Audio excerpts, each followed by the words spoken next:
Good evening, Danvers. Today is December 21st. It's 5 p.m. in the afternoon. And I'm Mark Zuberek, and welcome again to the Topics of the Town News.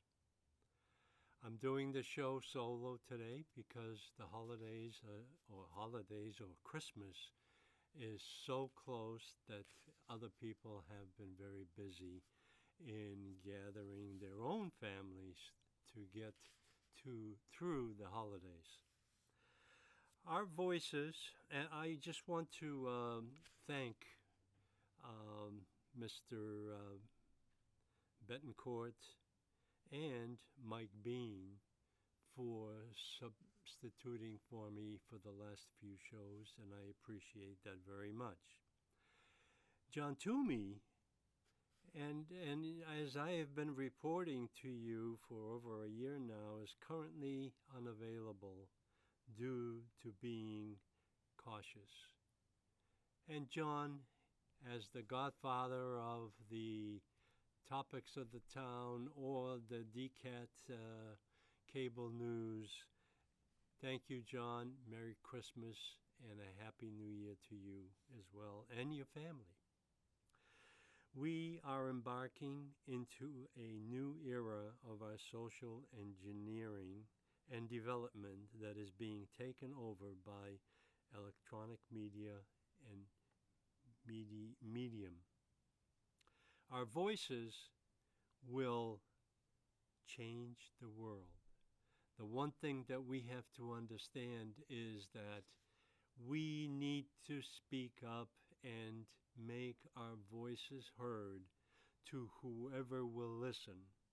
And there are very few people that will listen, but some will penetrate. The transparency and independent reporting is our motto. The Topics of the Town news reporting is by Danvers reporters for Danvers residents. We always report only the truth, sometimes with our own opinion included. So bear with us. We're just like the national news media who are also doing exactly the same thing. Now, as you've noticed in the beginning of the show, I have the Christmas balls hanging on the wreath. And I expressed my wish to Jack Sapino, who's the producer on this, that we should play Silent Night for at least a moment, because this is the season of Christ and our family. Topics of the Town news production will consist of 4 segments as I have it laid out.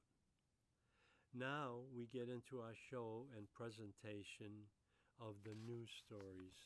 And I will take the news stories that bother me for this particular time of year, and also will go into a Santa Claus segment. I have a saying here by Richard Branson. To be a good leader, you have to be a great listener. No one has a monopoly on good ideas or good advice. So, my first segment here is really a repeat of what happened at the Selectmen's meeting, which was held this last Tuesday. And as you may have noticed on the previous meeting, I laid it out that I was not happy with what the Board of Selectmen were doing in regard to not letting residents speak to the board to the subjects that are being discussed. I don't care if it's a public meeting or not. It is an open meeting and everyone should have a chance to say so. Well, I did. I did at the December 7th meeting. And even at that meeting, after complaining that I had no access to the Board of Selectmen and have my comments registered with them, they had the audacity to reprimand me at the end of the presentation by the Board of Selectmen in their comments, because in their great wisdom, they went back to the meetings in November and early December in regards to the trash fee and the Danvers classification increase, and they actually listened to the show, or at least one of them listened to the show as it's been recorded on YouTube. Well, I did too. I was there. There were no comments from the audience that were recorded in opposition to the classification, for one thing, because that was done in such a vacuum that it was just, the audience was ignored totally. The only speakers at those meetings were Sally Kearns and Bill Bradstreet, who speaks at every meeting. And they did not speak to the subject of classification or the trash tax that has been imposed upon us. So, the big thing that we need to sort of register in our minds is that there is an agenda that's issued for every meeting, and I went and published or recorded the agenda for the last meeting. And the two items that caught my eye were basically the renewal of the contract for the town manager at a salary of $220,000 plus all benefits, which raises the total to about $250,000 a year. He gets paid more than the governor or any mayor in this area. And the one thing that we cannot do, we cannot vote the bum out. And what has happened is that the Board of Selectmen, in their wisdom, has authorized an extension, 5-year extension on his contract. Well, that's the leadership that we have elected, and the leadership of our town has a motto that I've read off briefly in the beginning. To be a good leader, you have to be a great listener. No one has a monopoly on good ideas or good advice. So, take some advice to the Board of Selectmen, and let's listen to the residents, because they do have a very good ear to what's happening. The only thing is that they're afraid of being ridiculed or chastised at open meetings, similar to what happened to me. The selectmen that are on the board at this time, it's been a 3-2 vote all along. And I remember my own existence on the board, it was always 4-1. So nothing new has happened, but we need the voice to make a change. And this year, this coming year, the Board of Selectmen has 2 seats up for grabs. Matthew Duggan's seat and Mr. Trask is the other seat. Mr. Trask has been on the board for 16 or 18 years now, and Mr. Duggan has been on there for 3 years, and we need a change at least on one of those seats. Term limits is at the hands of the voters. So let's see what happens. To go back to our um, classification and tax on trash, as I call it, the trash tax, we have an increase of our average real estate taxes of 4.62% on the real estate tax side, and then another $200 per water meter installation, which really equates to each and every residence or home. Multifamilies have 1 meter and they do not collect the trash fee or trash tax from the tenants. They only collect it from the owners.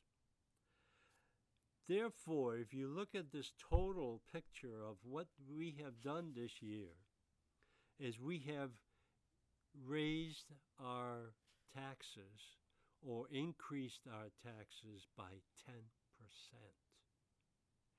On a $6,000 tax bill, we're talking about $600. $400 for the real estate tax and $200 for the trash tax. So just think about it. What they're doing is they're getting away with a trash tax, which was always on the trash residential tax rate, and now they're giving the town manager more flexibility in spending more money. So that's where we're at. Even 2 years ago, Mr. Bennett himself was very instrumental in identifying this particular issue in regards to the Danvers companies got a $133 million in federal PPP loans, but residents went wanting. Real estate taxes did not go down. So the taxpayer got punished again. So in this particular case, $133 million just to Danvers of loans, which most of those loans are forgiven, and they are basically a handout to the businesses. The loans went to 735 companies and ranged from $1,058,000 to $8.1 million. Applicants said the loans would help them protect 10,779 jobs in Danvers. Well, take a look at who these loans went to.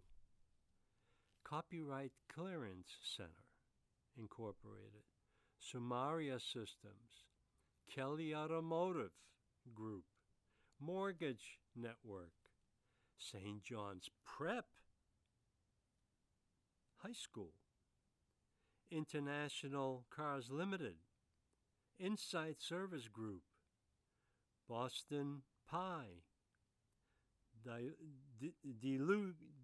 Delugias, that's the sausage company, Construction Management and Builders. These are businesses that are oriented in Danvers. However, $133 million, and the taxes for those businesses did not go down, and the Danvers residents' classification increase did not go up for these businesses because they already got their money from our federal taxes that are being collected. So, enough said about that. I think that's something in December of 2020, that was an issue. And even then, Mr. Bennett mentioned that at the classification meeting. But this year, we were not allowed to mention anything in the classification meeting because the item was not an open meeting. Well, then why are the selectmen having a meeting altogether? They are our leaders, and they need to start listening to us. And one of the most dissatisfied members of the board in regards to letting audience participate is Mr. Trask, and I hope that he changes his mind. Statewide, there were nearly 118,000 loans totaling $14.27 billion that were sent out. It's all our tax money that was borrowed by our federal government. So, classification is one issue.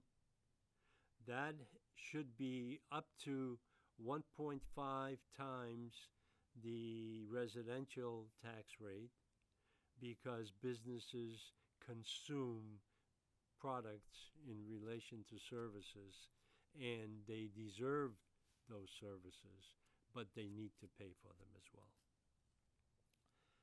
Next item is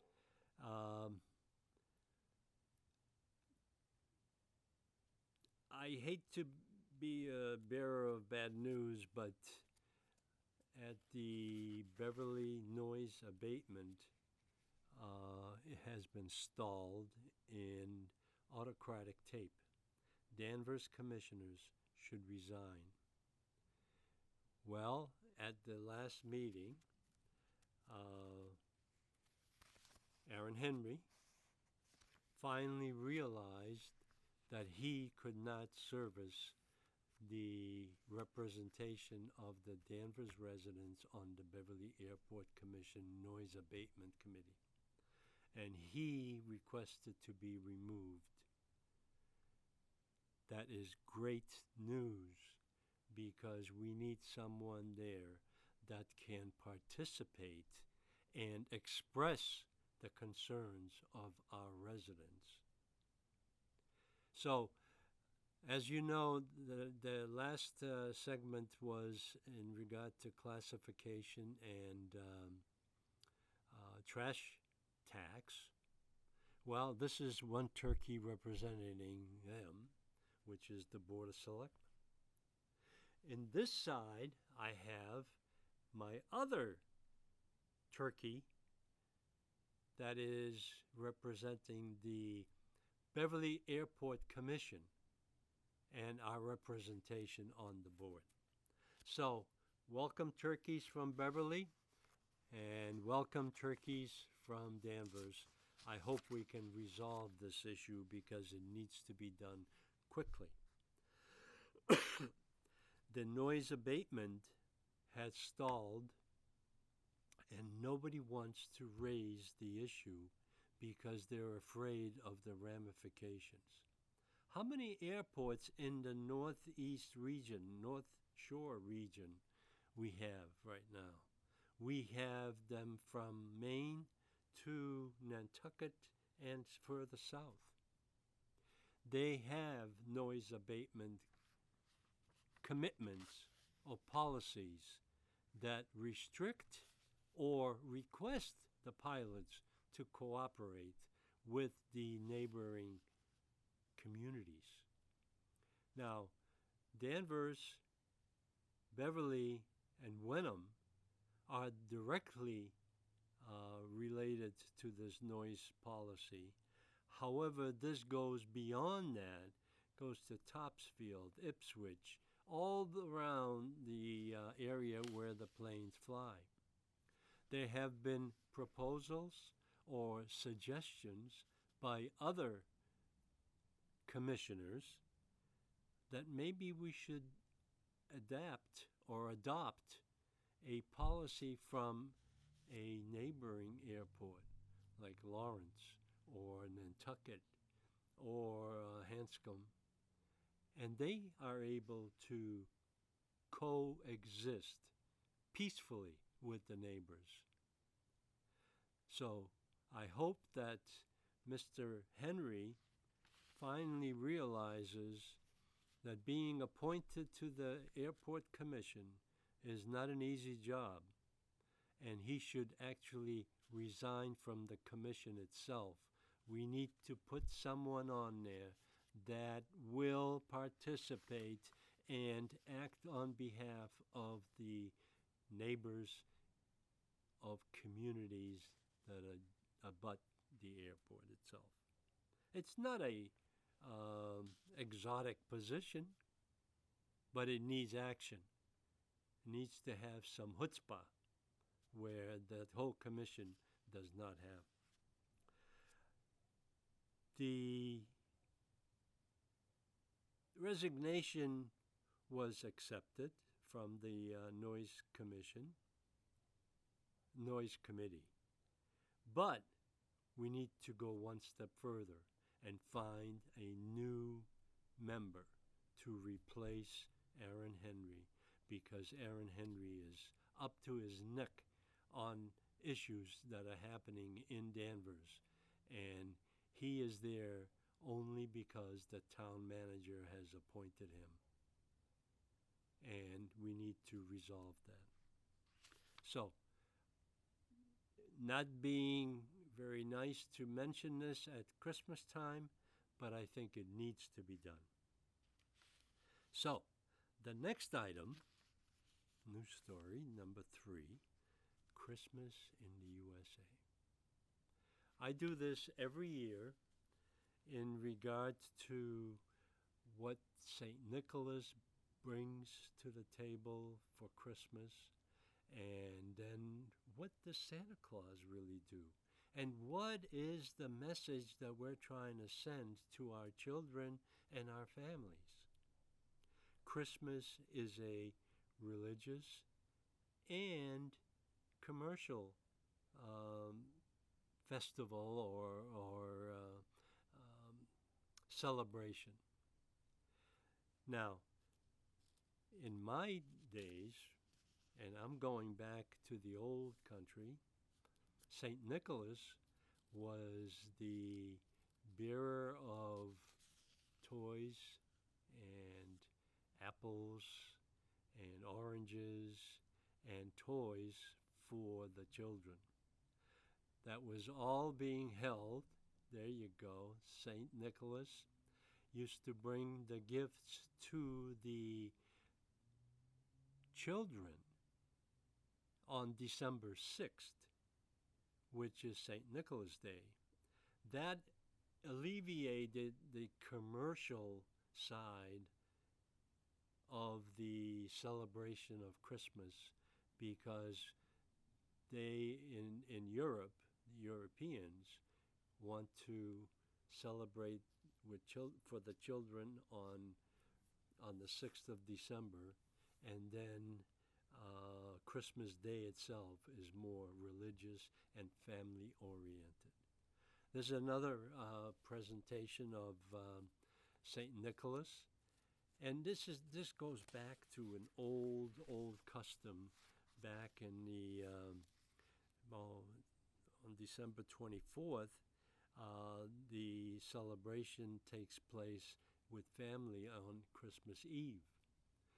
More on going back from personal experience, Christmas Eve is more of a feast of eating the non-meat 7-fish meals, similar to what the Italians have. The Polish have the very similar celebration.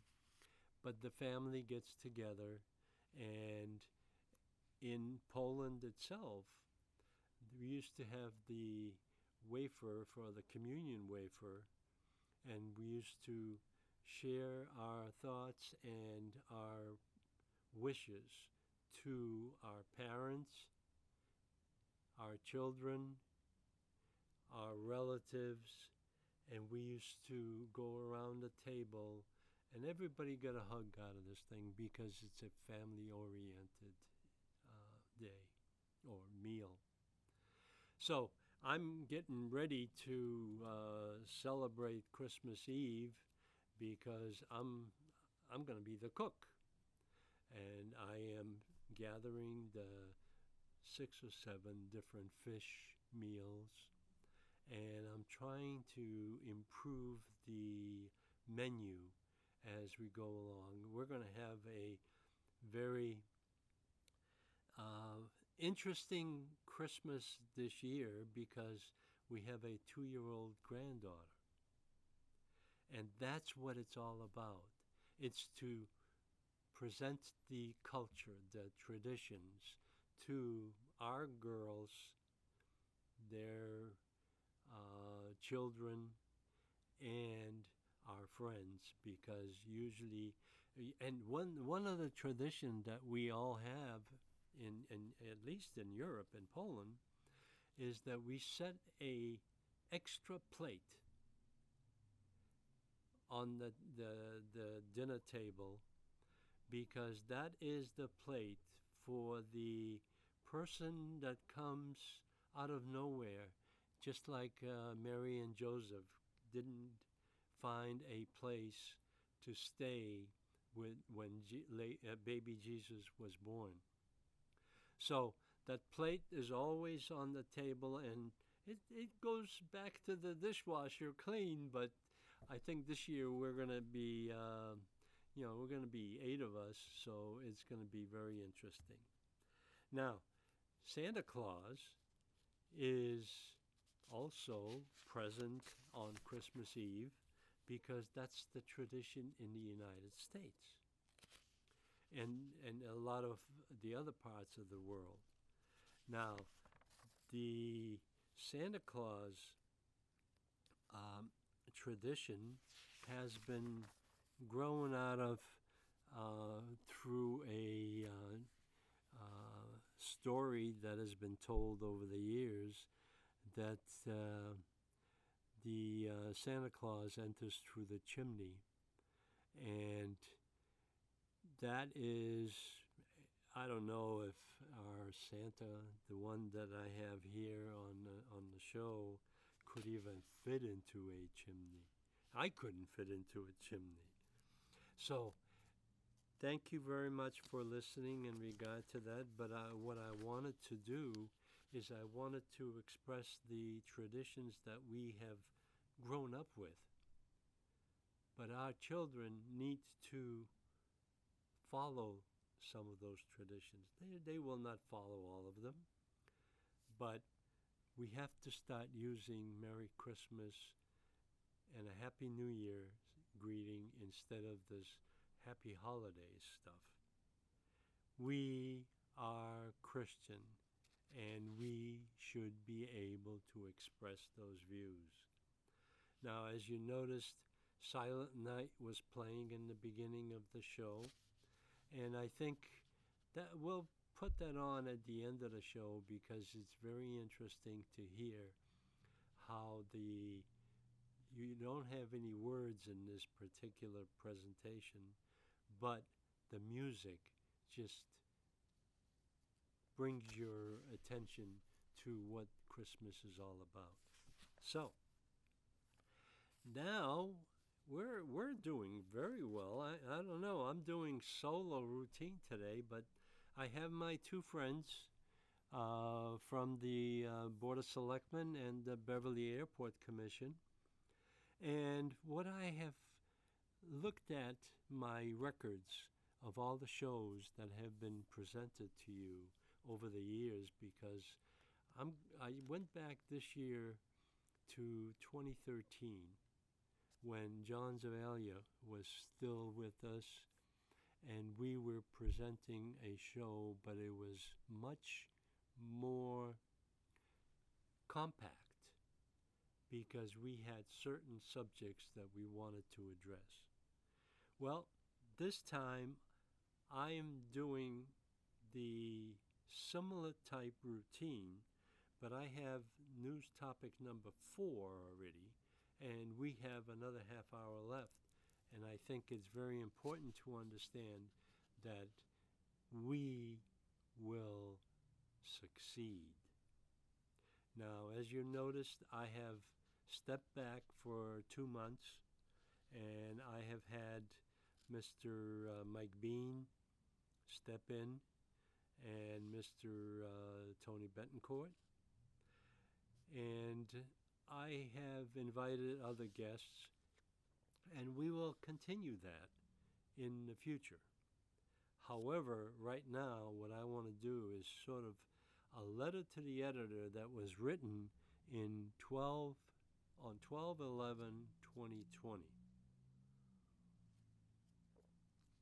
This was written, and it sort of expresses our hesitation in embarking on this new road to recovery from COVID. What happened to Danvers? Our community has always been responsive to the needs of all our residents. But during this time, or these times, our current controlling rules and guidance, our leaders overreacted. Now, we're going back to my leader quote that was by Richard Branson. To be a good leader, you have to be a great listener. No one has a monopoly on good ideas or good advice. Our community, because of our local and state actions, in collusion with the cover of the governor, has become a stagnant and very sad place to live. We are being trained to become isolated and fearful of large groups gathering and public meetings. Now, this is again a reflection of my participation or trying to participate at selectmen's meetings and being ignored and set aside. Now,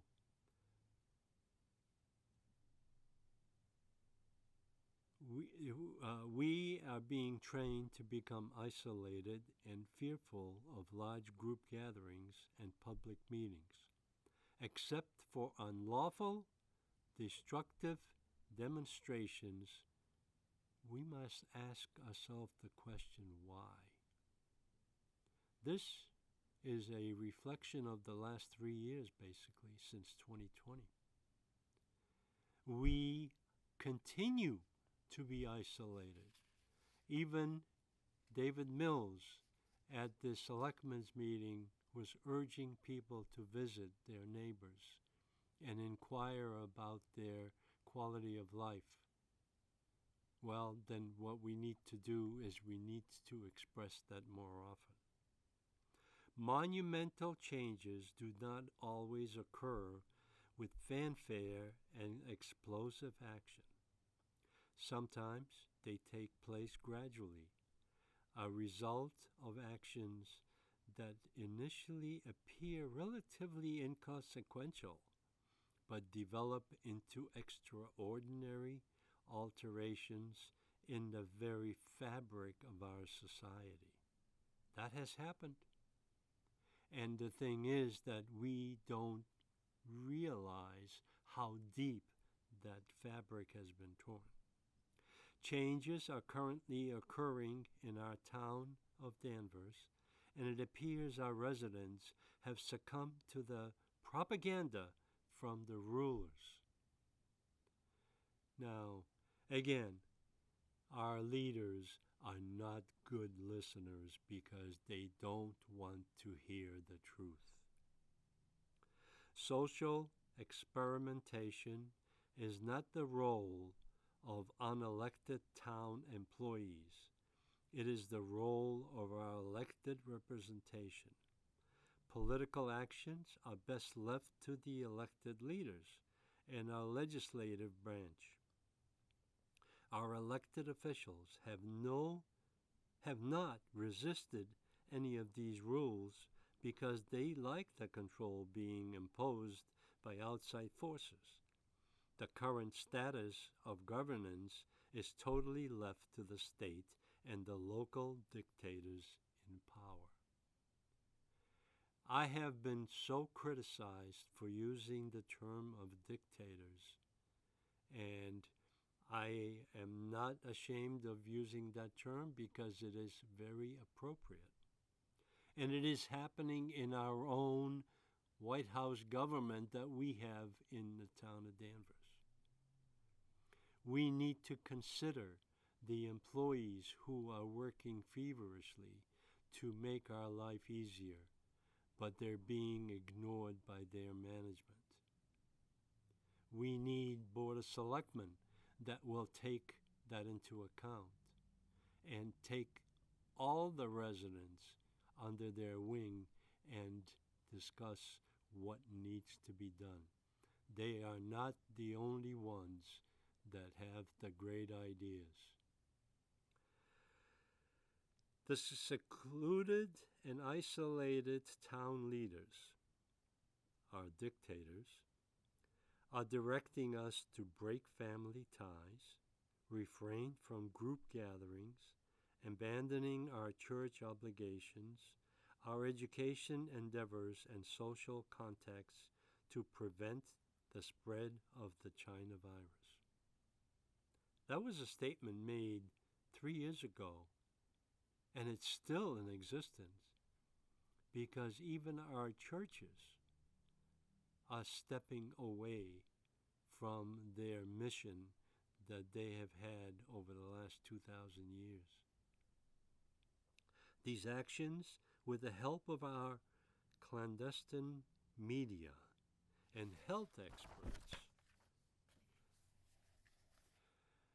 have frightened our children, friends, and relatives to a point of fear of death. Fear that taken over our community without resistance. Fear is the enemy. That has relaxed quite a bit since the days when this was written. I worked on this article for many, many months, and now, since I reflect on it, I was right.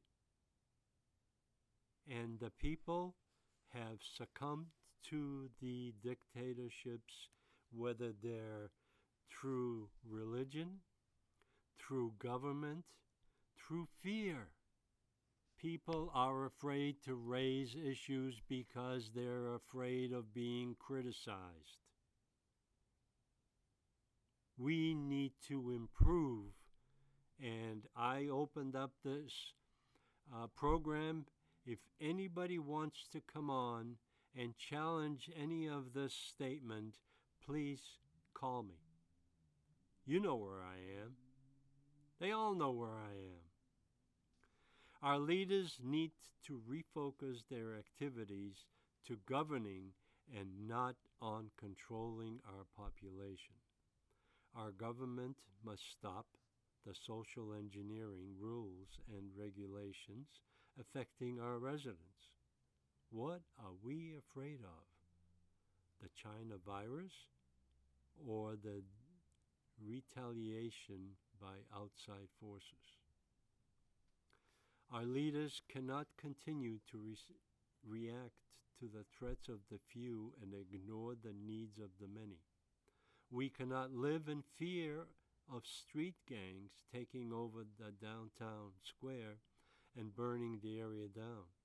We have already experienced the effects that force our leaders, including the town meeting, our legislative body, to bend the knee to outside forces.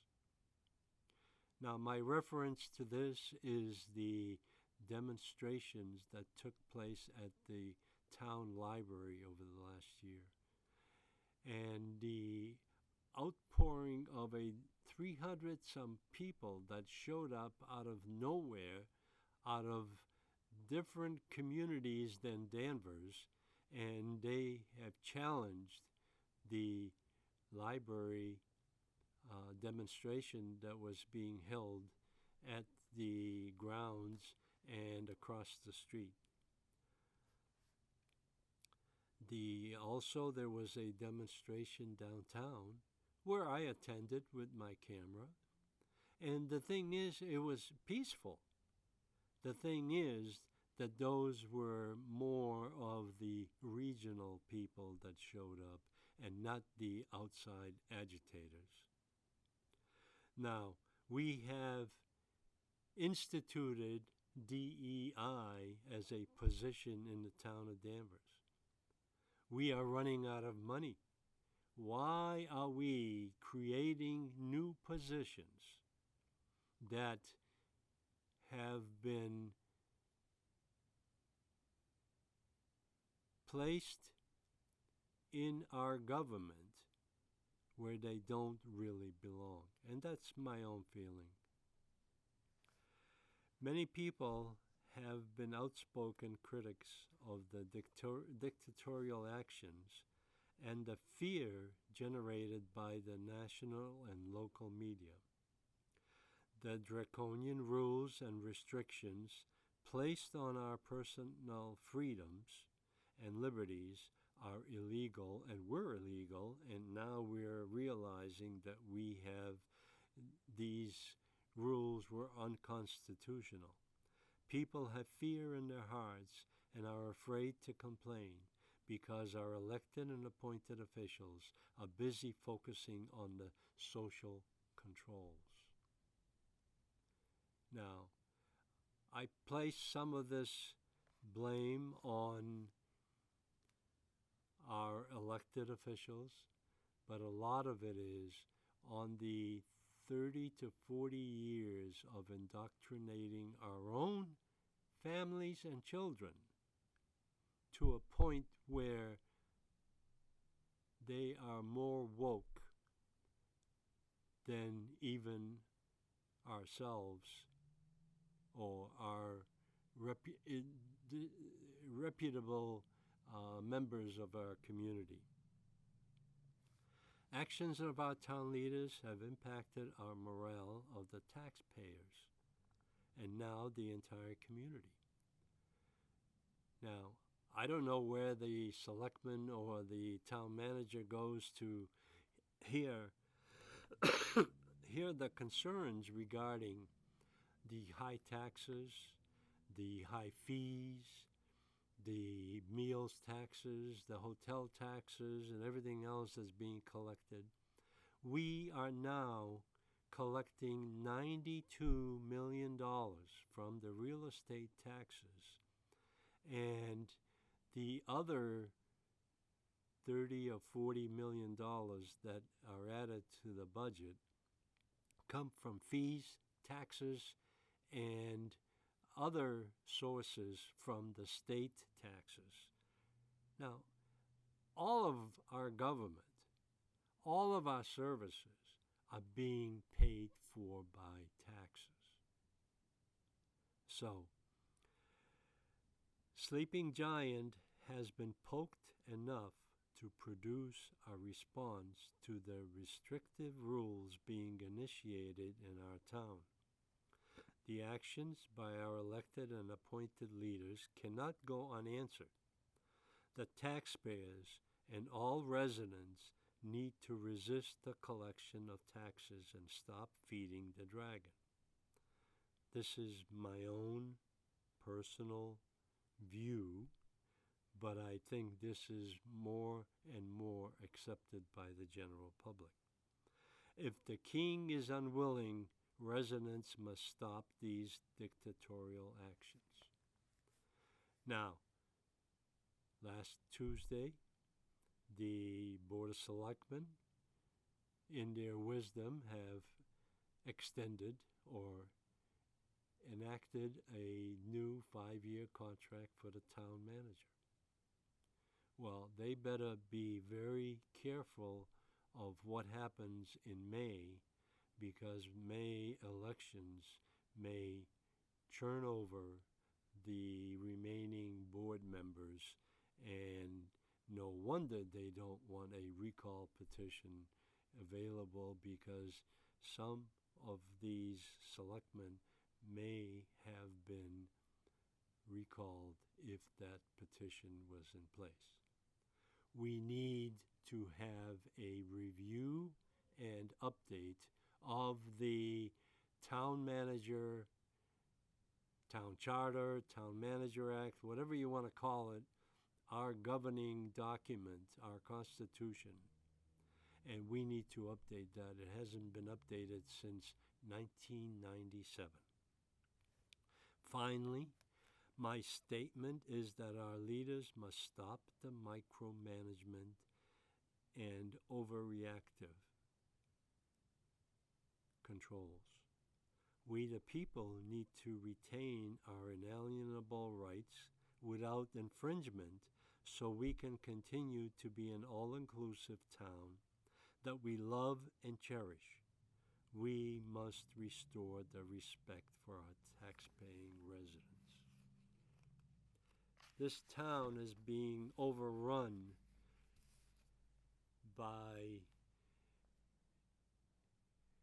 and I'll say it, why not, by illegal immigrants, by illegal families that are being placed in our community because of state action.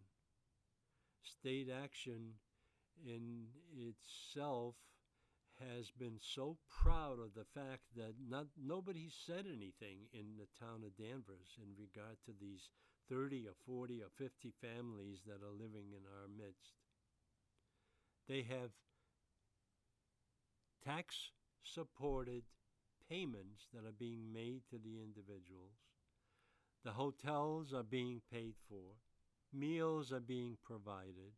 Schools are being inundated with new students. This is a repeat of our 3-4 years ago. We had the issue in regard to the homeless in our community. It's the same thing.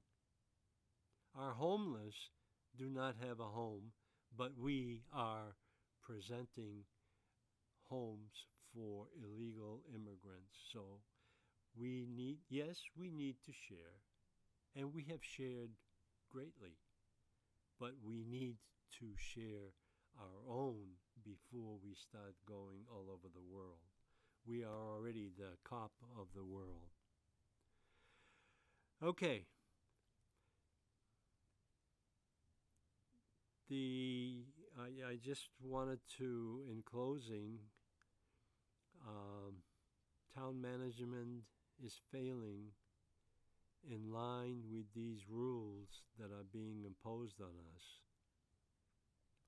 And we need guidance from our leaders who do not really want to listen. News story number 5. Federal, state, and local elections continue to be suspect even in Danvers.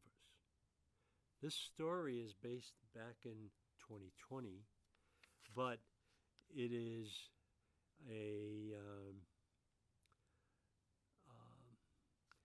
a deep enough story that it is reflective of what's going on in our town. Our Board of Selectmen have 2 seats for grabs. Our voices will change the world is the motto of the show. And I think that is the time when we need to express our views, take a look at the candidates that we have coming up for election on our town elections, which are in May. And what I want to make sure is that the candidates, the incumbents that are already in position have been sort of posturing to meet the needs of their campaigns, but I don't think anybody knows who else is going to come out of the woodwork to challenge them. The current candidates are already lobbying for their donors, for their support, for their people that are going to go and vote for them. So, Jack, if we can put up our Um, our lobbying motto here in America, they still call it lobbying. Everywhere else in the world, they call it bribery and corruption. This is nothing new to Danvers, nothing new to Massachusetts, nothing new to the federal government, because we are all challenged by money. Our government has been bought and sold many times over. The cost and effort to get elected is more than local. Town officials takes thousands or even millions of dollars on contributions. Then the lobbying begins, and the candidates with goodwill get caught up in the providing favors. So the issue here is, are we being elected for the good of the town, or are we being elected for distinction as town leaders? To be a good leader, you have to be a great listener. No one has a monopoly on good ideas or good advice. So I'm repeating the little blurb that I've picked up, and I have several of them, and I've used them at on our government presentations. I have three segments of a show, 1 hour each, one on town government, the history, and the town meeting. Second show is on the Board of Selectmen and how they operate and fit into the government. And the third one is the school committee and the library trustees. Those are the four major boards that are elected by you. You are the boss on these particular committees, and they're supposed to represent you and not just themselves. So that I wanted to get across because I think it's important. Our election process is beginning. January is a week away, and hopefully by then we will get some announcements in regard who is actually going to run, because it takes a while to get the word out and to get to be known by the voters, to the voters. So in 1995, I ran with Pat Frazier, and we both won at that time, but it took a lot of effort. So don't think it's something that's easy. But the thing is, it doesn't have to be forever.